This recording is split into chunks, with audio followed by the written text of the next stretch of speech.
Thank you.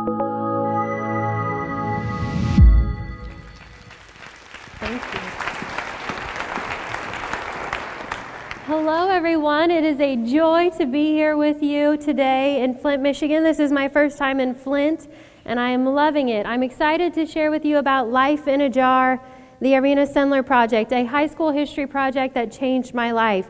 So in 1999, I was a freshman at Uniontown High School in Uniontown, Kansas, a small rural school in southeast Kansas, all white, Protestant, absolutely no diversity in the high school. 120 students in the high school.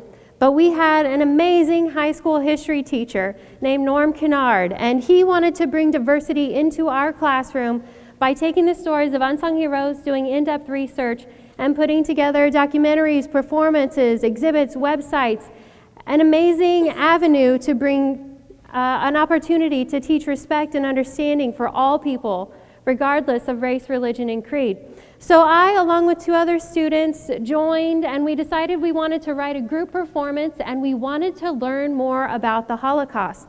So we asked our teacher, do you have any ideas? And Mr. Kennard gave us a box of clippings, newspapers, magazine articles that he'd gathered throughout the years, and we found a 1994 News and World Report article entitled Other Schindlers.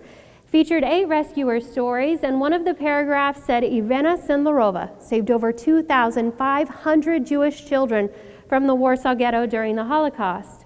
Our immediate thought was 2,500. This has to be a typographical error, because if she saved twice as many plus what Oskar Schindler did, and she's a female, why haven't we heard her story? Surely they meant 250.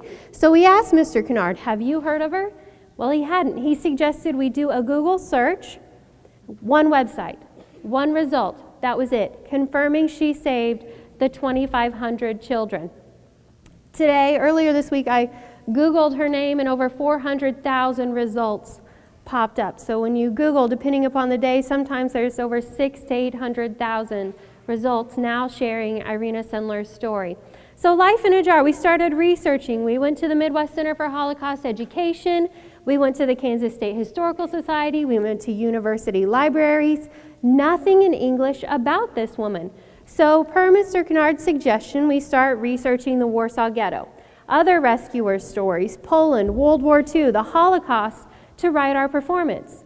Well, by this time, we're searching for her burial site because she would be 90 years old now, and there's no way she's still alive. We know the Nazis fractured her legs and feet, trying to get her to tell them where the jars were, but she refused. So after the war, they re-broke her legs and feet to try and set them properly.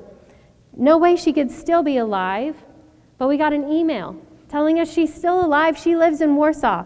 So immediately we wrote a letter, we sent a copy of our script, pictures of us, money for her to send a letter back to us. And we started thinking as we took it down to the post office in our town of 300 people, why is a woman in Eastern Europe going to care about kids in rural Kansas? So I'll never forget the day when Elizabeth came running down the hallway shouting, "We got a letter!"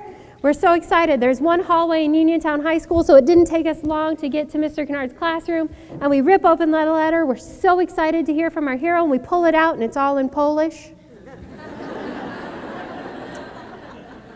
We found a translator at the University of Kansas, and the very first line said, "To my dear and beloved girls," very close to my heart. She started sharing with us how she saved these children, why she saved these children. She also told us she had nightmares every single night of her life. She continued to ask herself, did I do enough? Could I have done more? She told us that she used around 2,500 different ways to save these children. She was a social worker, pretty high up in the social welfare department in Warsaw. So she had papers stating she was a nurse. She had 25 collaborators, 24 women, 1 man working with her. All had false papers to have access to go in and out of the ghetto. So she's walking out almost daily, not even 5 feet tall, when at any moment, if she's caught helping a Jewish child, a Jewish person, she's shot immediately, no questions asked. So she goes into the ghetto. She finds children. She talks to their parents, their grandparents, the rabbi, trying to convince them to let her take them. And they said, "Give us a guarantee." She said, "I can't give you a guarantee. The only guarantee I have for you is Treblinka, the Nazi death camp." So she would bring children out through the courthouse. The front entrance in the courthouse was in the ghetto. The back was on the Aryan side. The ghetto wall, the ghetto line went right through the middle of the courthouse. She would walk a child through. Same thing with the Catholic Church. One entrance was in the ghetto, one was on the Aryan side. She dressed the little boys as girls, dyed the little girls' hair blonde, trying to disguise them, teach them a Polish prayer. So if they were stopped, once on the Aryan side, they could speak Polish instead of Yiddish. Once they were out, she would hide them in Polish homes, orphanages, convents. But then she would write down their Jewish names, their Jewish parents' names, their new Christian names, their age and where they were placed on transparent slips of paper, which she put into jars and buried under an apple tree right across the street from the German barracks. The whole time it was under their nose, and the Nazis never found out. Her goal in this whole process was to reunite the children with their family members. Parents, aunts, uncles, grandparents, that was her goal. Her father taught her at a young age, if you see someone drowning, you have to jump in and save them, whether you can swim or not. She felt the Jewish religion as a whole was drowning, and it was up to her to jump in and save them. I love this quote. It's something I try and live my life by. So Life in a Jar, our project, it took on a life of its own. We participated in the National History Day competition at the district, state, and national level. And we were done performing. We were still writing Irena, keeping in touch. And we started getting requests for performances. So we agreed. We went to Kansas City. We did a performance at a middle school. A Jewish businessman decided to teach history one year. Happened to be that year. He's there. He's watching all of our performances. He takes us to lunch afterward. And he said, "What is your goal with this project?" "Well, we'd love to meet Irena." And he said, "Okay, what are you doing to make that happen?" "Well, we're selling candy bars. We're sophomores in high school." And he said, "Okay, how much money have you raised?" $81. He said, "That's not going to get you very far. If I raise the money, will you go to Poland?" We said, "Yeah." He said, "Okay, I'm going to raise the money. You're going to go to Poland. You say you make documentaries now. You're going to make a little documentary about what you learn, and you're going to perform for my synagogue on September 12th, 2001. Okay, so we're driving back to Uniontown High School, about an hour south of Kansas City, and we're thinking, we don't know this man. He's not going to call. He's not going to raise the money. Within 24 hours, he called Norm Kennard's classroom, my high school history teacher, and he said, "I've got the money. You're going to Poland." This was really special for me because in 2001, my mom was in remission from her breast cancer that was diagnosed about a month after the project started in 1999. So my mom got to go to Poland with me. And people say in the last 15 years, what is the most memorable moment for you? That's easy. Meeting Irena for the very first time, you can see the photo here. We sat around her. She talked to us. She told us stories. She had her notes written out. I remember looking into her eyes, the eyes that looked into so many parents' eyes, children's eyes, and then looking over my shoulder and seeing my mom. The two strongest, most influential women in my life right there in the same room together. My heroes. I wanted to share a little bit about Irena's children. The left photo you see is Renata Zeidman. She's standing there with my brother. He was in the performance. Renata was 13 years old, living in the sewers when she was rescued by Irena Sendler. On the right, you see Elżbieta Pisowska. Elżbieta is standing with Elizabeth Chambers Hutton. She's also one of the founders of Life in a Jar. Elżbieta was sedated at 5 months old, placed in a carpenter's box to be driven out of the ghetto in a hygiene truck. Before she was driven out, her parents said, "Wait, we want to put a silver spoon in the box with her, so she always knows her first name and her date of birth." Elżbieta's parents, like most of the parents' family members, were killed at Treblinka. She was never reunited with them. She's never seen a photo of them, but she continues to search. She does have her silver spoon. May 12, 2008, 9 days after this photo of Irena Sendler was taken, May 3rd was the last time that we saw her. May 12th is the day she passed away. That day is also important to me because it's my birthday. I've played Irena now in the performance for about 9 years. After my mother passed away from the cancer in 2006, Irena was very much like a surrogate mother to my brother and myself. When she passed on my birthday, it was as if she was passing the torch on to us to keep her light burning. Life in a jar. I've made 5 trips to Poland, 4 while Irena was alive, 1 after she passed away. We've done over 340 performances around the world.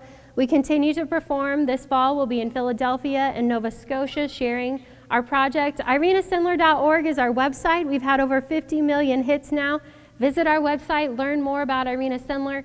We now have the Irena Sendler Award in Poland, which is the top teaching award in Poland, given to a teacher who best teaches Holocaust education in the true spirit of Irena Sendler. So our goal has been to make her story known.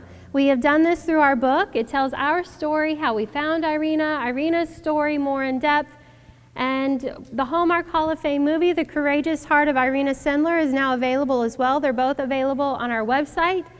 I brought 28 books with me today. That's all I have, but I'd be glad to sign any of them if you're one of the lucky 28. So this school project has totally changed my life. My dream became the dream. Let me rephrase this. The dream of my high school history teacher, Norm Kennard, his dream became my dream.